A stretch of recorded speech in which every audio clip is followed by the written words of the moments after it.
بسم اللہ الرحمن الرحیم وبہ نستعین انہ خیر ناصر ومعین وصلی اللہ علی محمد واہل بیتہ الطیبین الطاہرین۔ پروردگار عالم آپ تمام برادران کی توفیقات خیر میں اضافہ فرمائے اور خداوند متعال آپ تمام عزیزان کو اپنے حفظ و امان میں رکھے۔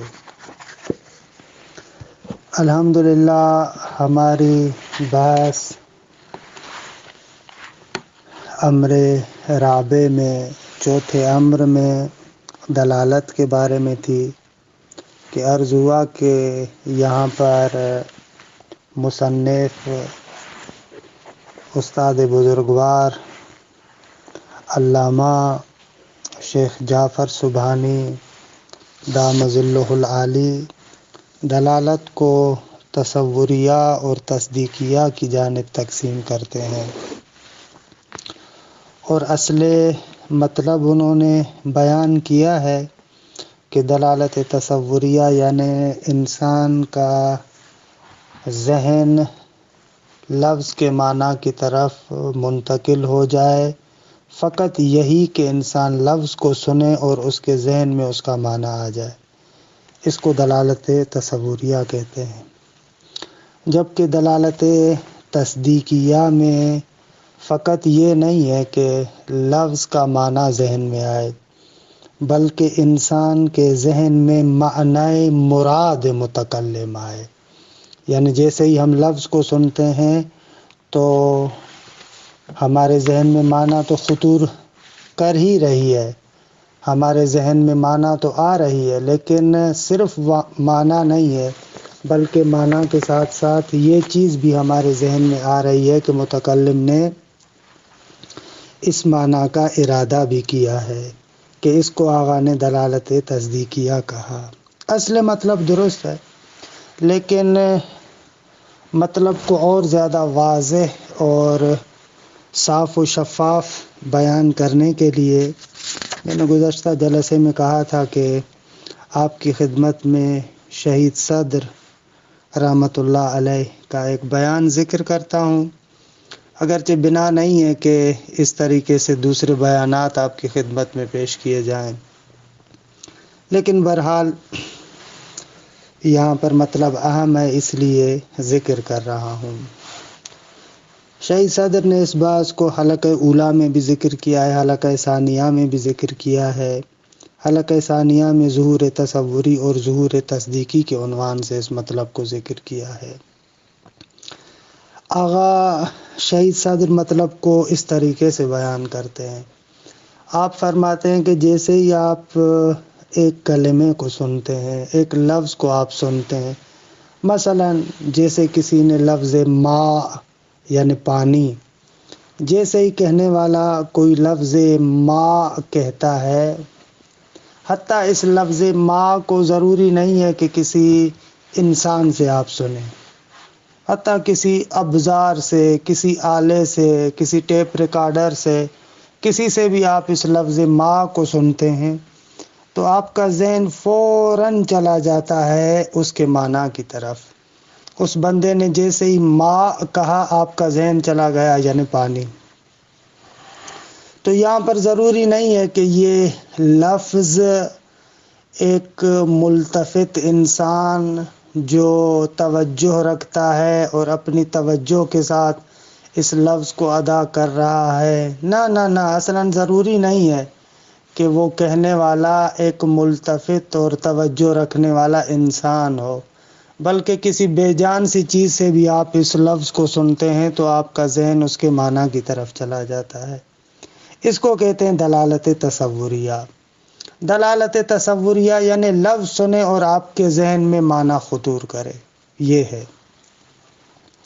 دوسری مرتبہ صرف لفظ کے ساتھ معنی کی بات نہیں ہے، بلکہ آپ اس لفظ کو کسی متوجہ اور ملتفت انسان سے سنتے ہیں، ایک انسان ایسا ہے جو توجہ کے ساتھ اس لفظ کو کہہ رہا ہے، تو وہاں پر آپ پہلی مرتبہ یہ سمجھتے ہیں جو آپ کے ساتھ خطاب کر رہا ہے، آپ کے ساتھ بول رہا ہے، یہ جو جملات ادا کر رہا ہے، یہ جو الفاظ ادا کر رہا ہے، آپ سمجھتے ہیں کہ وہ فقط اس لفظ کا معنی نہیں بتانا چاہ رہا، بلکہ آپ کیا سمجھتے ہیں؟ آپ سمجھتے ہیں کہ یہ متکلم جو اس لفظ کو کہہ رہا ہے چاہتا ہے کہ میں اس لفظ کے معنی کو سمجھوں، اور یہ چیز وہاں پر نہیں ہے جہاں پر انسان سویا ہوا ہو۔ سویا ہوا انسان اگر کچھ بولتا ہے تو آپ اس چیز کو نہیں سمجھتے کہ وہ جو نیند میں انسان ہے وہ چاہتا ہے کہ آپ کو اس لفظ کے معنی کو سمجھائے، نہ نہ نہ نہ، بلکہ اگر سوئے ہوئے انسان سے آپ لفظ سنتے ہیں تو آپ کے ذہن میں فقط معنی خطور کرتا ہے، آپ کے ذہن میں فقط معنی آتا ہے، لیکن یہ چیز آپ نہیں سمجھتے کہ وہ سویا ہوا انسان اس لفظ کا معنی مجھے سمجھانا چاہتا ہے، یہ آپ نہیں سمجھتے، بلکہ یہ اس لفظ کے معنی سے اگلا مرحلہ ہے۔ پہلا مرحلہ یہ ہے کہ لفظ سنے آپ کے ذہن میں فقط معنی آ جائے، دوسرا مرحلہ یہ ہے کہ متکلم جس نے اس لفظ کو ادا کیا ہے وہ متکلم چاہتا ہے کہ میں اس لفظ کے ذریعے سے اس معنی کو سمجھوں، یعنی مجھے کچھ سمجھانا چاہتا ہے، ایک یہ مرحلہ ہے۔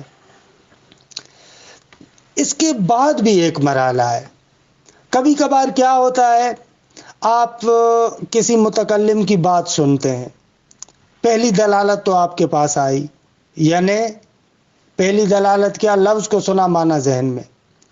دوسری دلالت بھی آپ کے ذہن میں ہے، کیونکہ وہ جو متکلم ہے ایک ملتفت انسان ہے اور مجھ سے بات کر رہا ہے، اس بات کو مجھے سمجھانا چاہتا ہے، اس لفظ کا معنی میرے ذہن میں لانا چاہتا ہے، یہ دوسرا مرحلہ۔ تیسرا مرحلہ یہ ہے کہ یہ جو اس لفظ کا معنی میرے ذہن میں لانا چاہتا ہے حقیقتاً اس معنی کا اس نے ارادہ بھی کیا ہوا ہے، یہ تیسرا مرحلہ ہے۔ تو دلالت کے اندر یہ تین مرحلے ہیں۔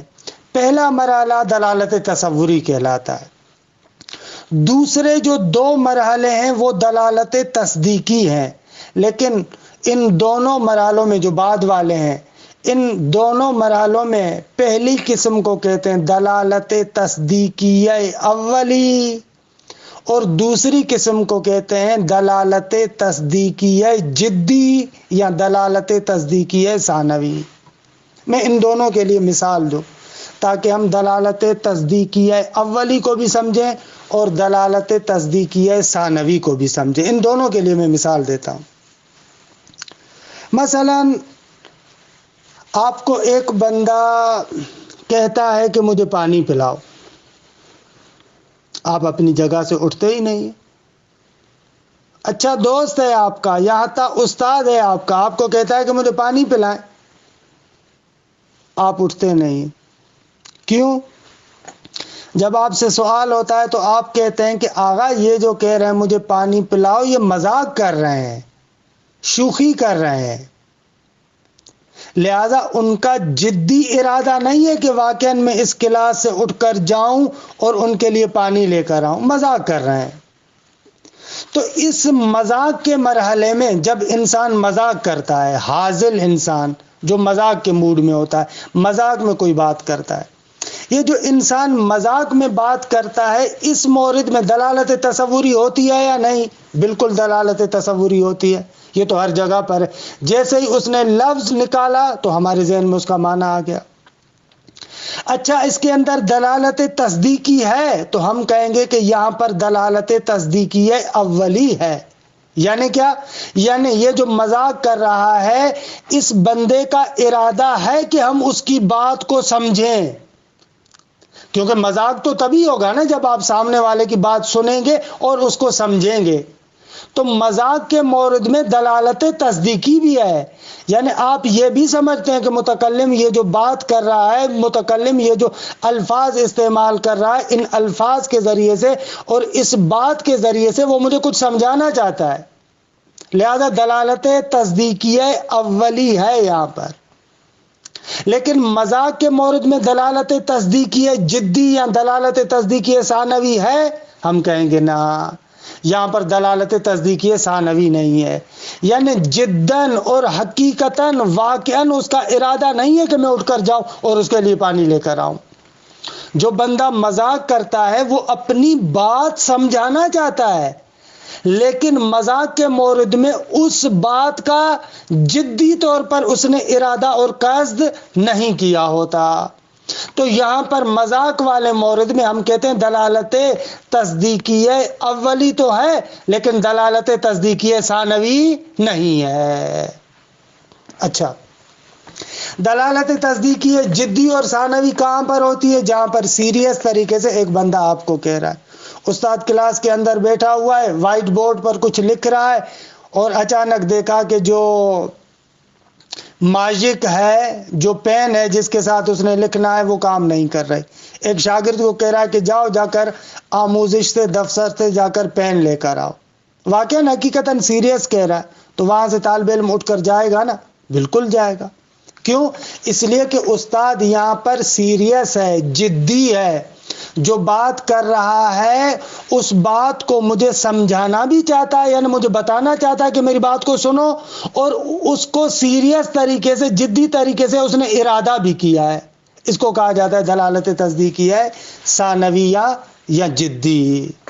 تو پس دلالت کی ہمارے پاس کلی طور پر دو قسمیں، لیکن ان میں سے جو دوسری قسم ہے اس کی دو قسمیں ہیں، یا دلالت تصوریہ ہے یا دلالت تصدیقیہ ہے۔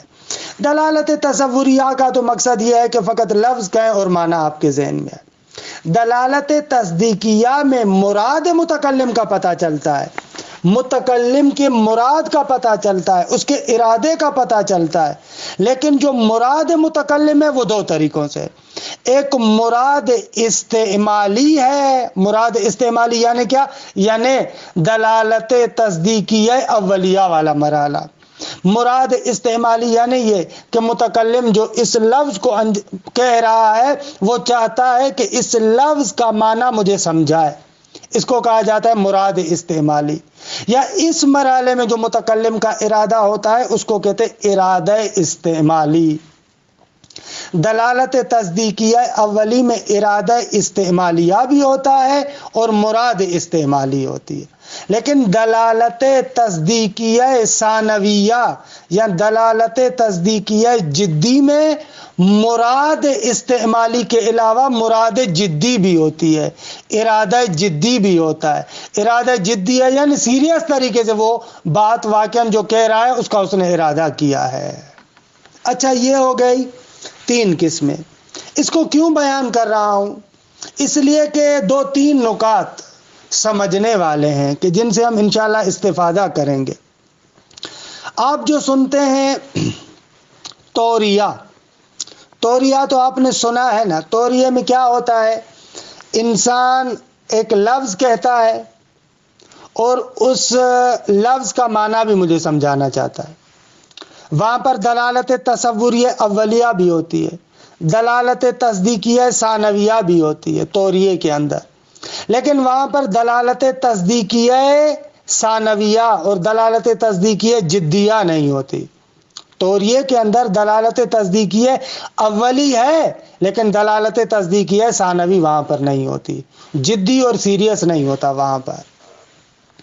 اسی طریقے سے ایک اور چیز جو ہمارے متون دینی میں بھی فقہی مباحث میں استعمال ہوتا ہے، تقیہ۔ یہ جو تقیہ ہوتا ہے یا تقیہ، اس تقیہ میں کیا ہوتا ہے؟ خب تقیہ میں یہ ہوتا ہے کہ امام علیہ الصلوۃ والسلام نے ایک بات کہی ہے اور اس بات کو مجھے سمجھانا بھی چاہتا ہے، یعنی دلالت تصوریہ اولیہ تو ہے ہی ہے، دلالت تصدیقیہ دلالت تصوریہ ہے ہی ہے، دلالت تصدیقیہ اولیہ بھی ہے، یعنی مجھے سمجھانا چاہتا ہے، لیکن وہاں پر دلالت تصدیقیہ ثانویہ نہیں ہوتی۔ کیوں؟ اس لیے کہ امام علیہ السلام جدی طریقے سے وہ نہیں کہنا چاہتے بات، امام علیہ السلام سیریس طریقے سے وہ آپ کو بات نہیں کہنا چاہتے، حالا کسی مجبوری کے تحت آپ کی جان بچانی ہے یا کوئی اور مسئلہ ہے، اس مسئلات کو مد نظر رکھتے ہوئے وہاں پر مراد استعمالی بھی ہے، ارادہ استعمالی بھی ہے، دلالت تصدیقی ہے اولیہ بھی ہے، لیکن دلالت تصدیقی ہے ثانوی نہیں ہے۔ تو ہم جو کہہ رہے ہیں کہ دلالت تصدیقیہ کے لیے متکلم کا مقام بیان میں ہونا، جدی ہونا، یہ ساری کی ساری چیزیں جو آپ الموجز میں پڑھ رہے ہیں، یہ دلالت تصدیقیہ ثانویہ کے لیے تو ضروری ہے، لیکن دلالت تصدیقیہ اولیہ کے لیے ضروری نہیں ہے۔ فتلخص، پوری بات کا خلاصہ کیا ہوا؟ پوری بات کا خلاصہ یہ ہوا کہ دلالت یا دلالت تصوری ہے یا دلالت تصدیقیہ ہے۔ دلالت تصوریہ میں فقط لفظ کے لغوی معنی سے آشنا ہوتے ہیں، اور دلالت تصدیقیہ میں لغوی معنی کے علاوہ مراد متکلم کا پتہ چلتا ہے۔ اچھا، مراد متکلم دو مرحلوں میں ہے، یا مراد استعمالی ہے، مراد استعمالی یعنی متکلم چاہتا ہے کہ اس لفظ کے معنی کو سمجھے، یا مراد جدی ہے، یعنی متکلم فقط اس لفظ کا معنی سمجھانا نہیں چاہتا بلکہ جدی اور سیریس طریقے سے بھی اس معنی کا اس نے ارادہ کیا ہے۔ یہ تصدیقیہ ثانویہ ہو جائے گی۔ اور ان کے فرق کو سمجھنے کے لیے دلالت تصدیقیہ اولیہ کے لیے آپ مثال دیں گے مذاق، ہزل، جو مذاق ہے وہاں پر تصدیقیہ اولی ہے لیکن تصدیقیہ ثانوی نہیں، توریہ کے اندر بھی تصدیقیہ اولی ہے لیکن تصدیقیہ ثانوی نہیں ہے۔ اچھا، اگر اس مطلب کو اچھے طریقے سے سمجھ گئے، جو خلاصہ ہے شہید صدر کے بیان کا، اور تقریباً موجز سے بھی ملتا جلتا ہے لیکن موجز میں تھوڑی سی تفصیل نہیں تھی۔ آتے ہیں امر خامس کی طرف، پانچویں امر کی طرف۔ پانچواں امر جو یہاں پر مصنف ذکر کر رہے ہیں وہ پانچواں امر حقیقت اور مجاز کے بارے میں ہے۔ یہاں پر وضع کی بحث کے بعد استعمال کا مرحلہ آتا ہے۔ ہم نے کہا تھا کہ استعمال وضع کے بعد ہوتا ہے، پہلے مرحلے میں وضع ہے، پھر دوسرے مرحلے میں استعمال ہوتا ہے۔ وضع یعنی لفظ کو معنی کے ساتھ مخصوص کرنا، یہ پہلے مرحلہ ہوتا ہے۔ جب ایک لفظ ایک معنی کے ساتھ مخصوص ہو جائے تو اب استعمال کا مرحلہ آتا ہے۔ استعمال کا مرحلہ یعنی کیا؟ یعنی کسی لفظ کو ادا کر کے متکلم چاہتا ہے کہ اس کے معنی کو آپ کے ذہن میں منتقل کرے۔ استعمال کی تعریف کیا ہے؟ اطلاق اللفظ، متکلم لفظ کا اطلاق کرتا ہے یعنی لفظ کو ادا کرتا ہے، کیوں؟ تاکہ لیتصور المخاطب معنی ہو، تاکہ مخاطب اس لفظ کا معنی اپنے ذہن میں تصور کرے، اسے کہا جاتا ہے استعمال۔ اور ظاہر سی بات ہے کہ استعمال تبھی ہوگا جب پہلے مرحلے میں وضع ہو، جب لفظ اور معنی کا رشتہ آپس میں جڑ چکا ہے، اس کے بعد ہی آپ آ کر استعمال کرتے ہیں۔ تو اس استعمال کی چند صورتیں ہیں۔ پس استعمال سمجھ میں آیا کہ استعمال کی تعریف کیا ہے؟ استعمال کی تعریف یہ ہے کہ متکلم لفظ کو ادا کرے تاکہ مخاطب کو اس لفظ کا معنی سمجھائے، اسے کہا جاتا ہے استعمال۔ جو ہم تقریباً ابھی جو میں نے اپنے بیان میں ذکر کیا تھا، دلالت تصدیقیہ اولی والا مرحلہ، دلالت تصدیقیہ اولی والے مرحلے میں استعمال ہوتا ہے۔ اچھا، یہ استعمال دو طریقوں سے ہے، یا استعمال حقیقی ہے یا استعمال مجازی ہے، کہ الحمدللہ یہ بحث آپ منطق میں پڑھ چکے ہیں، آسان بحث ہے، کوئی مشکل نہیں ہے۔ استعمال حقیقی یعنی لفظ کو اس معنی میں استعمال کیا جائے جس معنی کے لیے لفظ کو وضع کیا گیا ہے، یعنی لفظ کو ما وضع لہ میں استعمال کیا جائے۔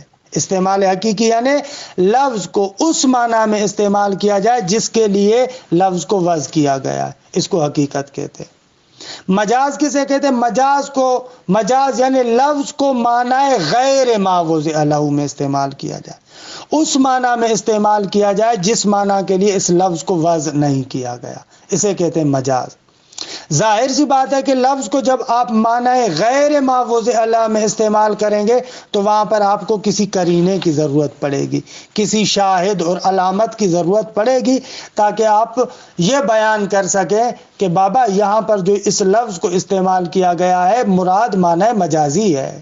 مثلا ایک مرتبہ کہتا ہوں آپ جنگل میں کھڑے ہیں، آپ کہہ رہے ہیں رأیت اسدن، اس جنگل میں میں نے وہاں پر شیر دیکھا، تو یہاں پر اسدن کو آپ اپنے معنی میں استعمال کر رہے ہیں، معنی ما وضع لہ میں استعمال کر رہے ہیں۔ اس لفظ کا اپنے معنی میں استعمال ہونا یعنی معنی ما وضع لہ میں استعمال ہونا۔ واقعاً آپ جنگل میں کھڑے ہیں، واقعاً آپ کہتے ہیں رأیت اسدن یعنی حقیقتاً آپ نے شیر دیکھا ہے۔ دوسری مرتبہ ہم کہتے ہیں کہ لفظ کو معنی غیر ما وضع لہ میں استعمال کیا جائے، جو اس کا معنی ہے اس کے علاوہ اور معنی میں آپ اس کو استعمال کریں۔ مثلا آپ کہتے ہیں رأیت اسدن فی الحمام، میں نے شیر کو دیکھا جو حمام میں نہا رہا ہے۔ خوب بھائی، حمام کے اندر تو جنگل والا شیر نہیں نہاتا، حمام کے اندر شیر نہا رہا ہے یعنی ایک بہادر شخص کی بات آپ کر رہے ہیں۔ یا آپ کہتے ہیں کہ رأیت اسدن یرمی، میں نے ایک شیر کو دیکھا جو میدان جنگ میں تیر پھینک رہا ہے۔ خب یہاں پر شیر سے مراد یعنی ایک بہادر انسان کو دیکھا، میدان جنگ میں جو لڑتا ہے وہ بہادر انسان لڑتا ہے، تو یہ ہو جائے گا مجاز۔ اچھا، مجاز کے لیے ضروری ہے کہ معنی حقیقی اور معنی مجازی میں مناسبت ہونی چاہیے۔ ایک لفظ کو جو آپ ما وضع لہ کے علاوہ ایک اور معنی میں استعمال کر رہے ہیں، ظاہر سی بات ہے کہ معنی حقیقی اور اس دوسری معنی کے اندر مناسبت ہونی چاہیے۔ اگر دونوں معنیوں کے اندر مناسبت نہیں ہوگی تو یہ استعمال درست نہیں ہوگا۔ تو معنی مجازی کے اندر ضروری ہے کہ اصل معنی یعنی جو معنی حقیقی ہے اور جو دوسری معنی ہے یعنی معنی مجازی، ان دونوں کے مابین مناسبت ہونی چاہیے۔ اس مناسبت کو عربی میں ہم کہتے ہیں القا، رابطہ۔ اس اصل معنی حقیقی اور معنی مجازی کے مابین القا، رابطہ، مناسبت ہونی چاہیے۔ اچھا، یہ مناسبت کیا ہو سکتی ہے؟ مناسبت ایک لحاظ سے دیکھا جائے تو دو طریقوں سے ہو سکتی ہے۔ یا وہ مناسبت مشابہت ہے، دونوں ایک جیسے ہیں، دونوں میں مشابہت پائی جاتی ہے، اس مناسبت کی وجہ سے آپ لفظ کو معنی مجازی میں استعمال کرتے ہیں۔ یا وہ جو مناسبت اور رابطہ ہے مشابہت کے علاوہ کوئی اور ہے۔ اگر معنی حقیقی اور معنی مجازی کے درمیان جو مناسبت، القا اور رابطہ مشابہت کا ہو تو اسے کہا جاتا ہے استعارہ۔ مجاز ہے لیکن مجاز کی اس قسم کو کہتے ہیں استعارہ۔ اور اگر معنی اصلی اور معنی مجازی کے مابین علاقہ تو ہے لیکن مشابہت نہیں ہے، بلکہ مشابہت کے علاوہ کوئی اور علاقہ اور رابطہ ہے، اس مجاز کو کہتے ہیں مجاز مرسل۔ اور مجاز مرسل کے لیے علم بیان میں 25 کے قریب تقریباً علاقات اور مناسبتیں ذکر کرتے ہیں۔ کبھی کبھار معنی حقیقی اور معنی مجازی میں رابطہ جز اور کل والا ہوتا ہے، کبھی کبھار لازم اور ملزوم والا رابطہ ہوتا ہے، کبھی کبھار حال اور محل والا ارتباط ہوتا ہے۔ وہ جو معانی بیان میں پڑھتے ہیں، علم بیان میں جو علاقات پڑھتے ہیں کہ تقریباً 25 کے قریب علاقات ہیں، وہ وہاں پر آپ پڑھتے ہیں۔ خلاصہ کلام فتلخص، پوری بات کا خلاصہ یہ کہ آغا جان استعمال یعنی لفظ کو متکلم ادا کرے تاکہ مخاطب اس لفظ کا معنی سمجھے، یہ ہو گیا استعمال۔ پھر اس استعمال کی دو صورتیں ہیں، یا تو لفظ کو معنی ما وضع لہ میں استعمال کرتے ہیں، اس استعمال کو کہتے ہیں حقیقت، یا لفظ کو غیر معنی ما وضع لہ میں استعمال کرتے ہیں کہ اس استعمال کو کہتے ہیں مجاز۔ پھر مجاز کی دو صورتیں ہیں، یا تو اس معنی حقیقی اور معنی مجازی میں جو القاء اور رابطہ ہے مشابہت کا ہے، اس کو استعارہ کہیں گے، یا جو القاء اور رابطہ ہے وہ اس مشابہت کے علاوہ کوئی اور ہے تو اس کو مجاز مرسل کہیں گے۔ اچھا، یہاں تک جو بحث میں نے آپ کے سامنے بیان کیے، عبارت کا یہ حصہ پڑھتا ہوں، اس کے بعد نیچے پھر ایک اور بحث ہے جو لطیف بحث ہے، اس کو پھر بعد میں بیان کرتا ہوں۔ پہلے اس عبارت کے حصے کو سنیں آپ۔ بسم اللہ الرحمن الرحیم۔ الامر الخامس، کہتے ہیں کہ پانچواں امر، الحقیقت والمجاز، حقیقت اور مجاز۔ اس حقیقت میں یہ جو تا ہے اس کو کہتے ہیں تا ناقلہ، کیونکہ اس کو معنی وصفی سے معنی اسمی کی طرف منتقل کیا ہے۔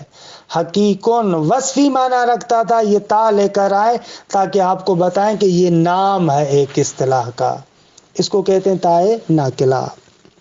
الاستعمال الحقیقی، استعمال حقیقی، ہوا اطلاق اللفظ و ارادت ما وضع له، لفظ کو ادا کرنا، و ارادت ما وضع له، اور ارادہ کرنا اس شے کا کہ جس کے لیے یہ لفظ وضع کیا گیا ہے، یعنی اس معنی کا ارادہ کریں جس معنی کے لیے یہ لفظ وضع کیا گیا ہے۔ و ارادت ما یعنی وہ معنی، وضع له کہ جس معنی کے لیے اس لفظ کو وضع کیا گیا ہے، یہ ہو جائے گا استعمال حقیقی۔ کا اطلاق الاسد، جیسے آپ لفظ اسد کو ادا کرتے ہیں، و ارادت الحیوان المفترس، اور آپ کا ارادہ وہی چیرنے پھاڑنے والا حیوان یعنی شیر دیگے۔ و اما المجاز، مجاز کیا ہے؟ فہو استعمال اللفظ فی غیر ما وضع له، مجاز یہ ہے کہ لفظ کو استعمال کیا جائے فی غیر ما وضع له، اس معنی میں کہ جس معنی کے لیے اس کو وضع نہیں کیا گیا، جس معنی کے لیے اس کو وضع کیا گیا ہے اس کے غیر میں اس کو استعمال کریں، یعنی کیا؟ یعنی ایسے معنی میں استعمال کریں جس معنی کے لیے وہ وضع نہیں ہوا۔ استعمال اللفظ فی غیر ما، اس معنی کے غیر میں استعمال کریں کہ وضع له جس کے لیے وضع کیا گیا، جس کے لیے وضع کیا گیا اس کے غیر میں آپ اس کو استعمال کریں، یعنی دوسرے معنی میں استعمال کریں۔ مع وجود القۃ بین الموضوع له والمستعمل فیہ، لیکن ساتھ اس کے کہ اس موضوع له یعنی معنی حقیقی، یعنی جو اس کا اصل معنی ہے، والمستعمل فی یعنی وہ معنی کہ جس میں ابھی آپ نے اس کو استعمال کیا ہے، اس معنی موضوع له اور جس معنی میں ابھی آپ نے استعمال کیا، ان دونوں کے مابین القاء، رابطہ اور مناسبت ہونی چاہیے۔ دیکھیں، موضوع له اور مستعمل فی میں فرق ہے۔ استعمال حقیقی کے اندر موضوع له اور مستعمل فی ایک چیز ہوتا ہے، کیونکہ جس معنی میں آپ نے استعمال کیا ہے اسی معنی کے لیے وہ وضع بھی ہوا ہے، لہذا وہاں پر معنی موضوع له اور معنی مستعمل فی ایک ہی ہے۔ لیکن استعمال مجازی میں معنی موضوع له علیحدہ ہے، معنی مستعمل فی علیحدہ ہے۔ مثال، آپ کہتے ہیں رأیت اسدا فی الحمام، میں نے شیر کو حمام میں دیکھا، یہاں پر جو اسد ہے اس کا معنی موضوع له تو شیر ہے، لیکن اس کا معنی مستعمل فی کیا ہے؟ آپ نے یہاں پر کس معنی میں استعمال کیا؟ رجل شجاع میں استعمال کیا۔ تو مجاز کے اندر موضوع له اور مستعمل فی دو علیحدہ علیحدہ ہیں۔ مع وجود القۃ بین الموضوع له والمستعمل فی، ساتھ اس کے کہ معنی موضوع له اور معنی مستعمل فی میں القاء اور رابطہ بھی ہونا چاہیے۔ بأحد العلائق المسوغہ، کون سا القاء ہونا چاہیے؟ وہ علائق اور روابط مسوغہ یعنی جو جائز قرار دیتے ہیں آپ کے لیے، جو مجازی استعمال کو آپ کے لیے جائز قرار دیتے ان علائق اور روابط میں سے کوئی ایک علاقہ ہو. درست ہے. مسوغہ یعنی ای مجوزہ، جو آپ کے لیے جائز قرار دیتے علامت استعمال مجازی کو. کاطلاق الاسد و ارادت الرجل الشجاع، جس طریقے سے آپ لفظ اسد کہتے ہیں اور آپ کا ارادہ کیا ہوتا ہے؟ ایک رجل شجاع یعنی بہادر انسان. ثم اذا كانت الالقة بين المشابه ثم اذا كانت الالقة هي المشابهة بين المعنيين فیطلق علیہ الاستعارۃ. اگر فرماتے ہیں کہ دونوں معناؤں کے مابین جو القاء ہے وہ فقط مشابہت ہو، صرف مشابہت علاقہ اور رابطہ ہو، فیطلق علیہ الاستعارہ، تو پھر اس استعمال پر نام رکھا جاتا ہے استعارے کا. اچھا، یہاں پر عبارت میں جو اذا كانت الالقة هي المشابهة، میں نے منصوب اس لیے پڑھا ہے کہ اس ضمیر کو میں ضمیر فصل قرار دے رہا ہوں. ضمیر فصل مبتدا اور خبر کے درمیان بھی آتی ہے، اور جو نواسخ مبتدا اور خبر ہیں جیسے مثلا افعال ناقصہ ہیں تو اس کے اسم اور خبر کے درمیان بھی یہ ضمیر فصل آتی ہے. ضمیر فصل اگر آپ قرار دیں تو پھر اگر مثلا افعال ناقصہ میں سے ہے تو اس ضمیر فصل کا اعراب یعنی نہیں ہوگا، یہاں پر بعد والے پر آپ خبر کی بنا پر اس کو منصوبی پڑھیں گے، اور اگر آپ اس کو مبتدا قرار دیتے ہیں تو ہی المشابہ تو مرفوع بھی پڑھ سکتے ہیں. لیکن بہتر ایسی حالت میں یہ ہوتا ہے کہ آپ اس کو ضمیر فصل قرار دیں، اور اس ضمیر فصل کا بھی جو فائدہ ہوتا ہے علم معانی میں بیان کرتے ہیں کہ حصر کا فائدہ ہے، حصر کے وجہ سے اس ضمیر فصل کو لے کر آتے ہیں. تو کہتے ہیں کہ استعارے کے اندر رابطہ فقط مشابہت ہوتا ہے، مشابہت کے علاوہ اور کوئی رابطہ مد نظر نہیں ہوتا. ثم اذا كانت الالقة هي المشابهة بين المعنيين فيطلق عليه الاستعارة. وإلا، یہ وإلا اگر عبارت کھولنا چاہیں تو ایسے کھلے گی، وإلا یعنی وإن لم يكن الألقة هي المشابهة بين المعنيين فيطلق عليه المجاز المرسل. انشاءاللہ کہ عبارت روشن ہے. اگر ایسے نہ ہو، اگر ایسے نہ ہو یعنی کیا؟ یعنی دونوں معناؤں کے مابین علاقہ فقط مشابہت کا نہ ہو بلکہ اس کے علاوہ ہو، کاطلاق الجز و ارادت الکل، جیسے مثلا علاقہ جزئیت، آپ جز کو کہتے ہیں لیکن ارادہ آپ کا کیا ہوتا ہے؟ کل کا ہوتا ہے.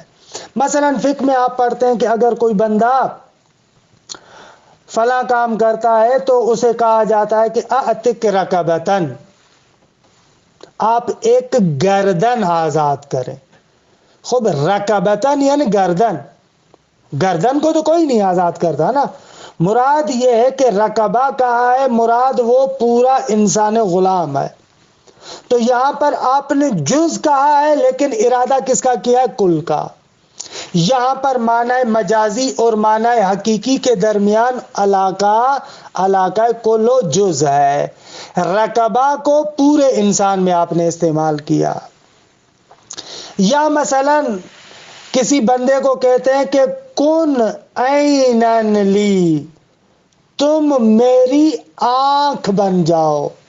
عینن، عین یعنی آنکھ، حالانکہ عین کہہ رہے ہیں لیکن آپ کا ارادہ کیا ہے؟ وہ پورا بندہ، یعنی تم میرے جاسوس بن جاؤ. درست ہے. یہاں پر علاقہ جز اور کل کا ہے.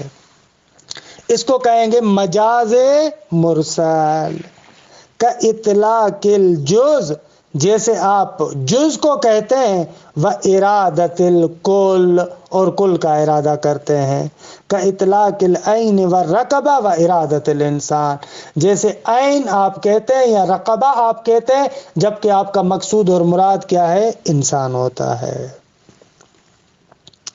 ھذا ہوا تعریف المشہور للمجاز، یہ جو مجاز کی تعریف ہم نے آپ کے سامنے بیان کی ہے، مشہور ادباء اور مشہور اصولین یہی کہتے ہیں کہ مجاز یعنی لفظ کو معنی غیر ما وضع لہ میں استعمال کریں، لیکن وَهُنَاكَ نَظَرٌ آخر موافق للتحقیق، لیکن مجاز کے بارے میں ایک اور نظریہ ہے کہ جو بقول آغا سبحانی کے تحقیق کے موافق ہے۔ لیکن میرے خیال میں اس بات کو سمجھنے کے لیے آپ کا فریش ہونا ضروری ہے، ذہنی طور پر آپ فریش رہیں تاکہ میں اس مطلب کو بیان کروں، اور وقت بھی کم ہے، 5 منٹ میں وہ مطلب بیان نہیں ہوگا، انشاءاللہ اس مطلب کو ہم کل پڑھیں گے۔ وصلی اللہ علی محمد و اہل بیتہ الطیبین الطاہرین۔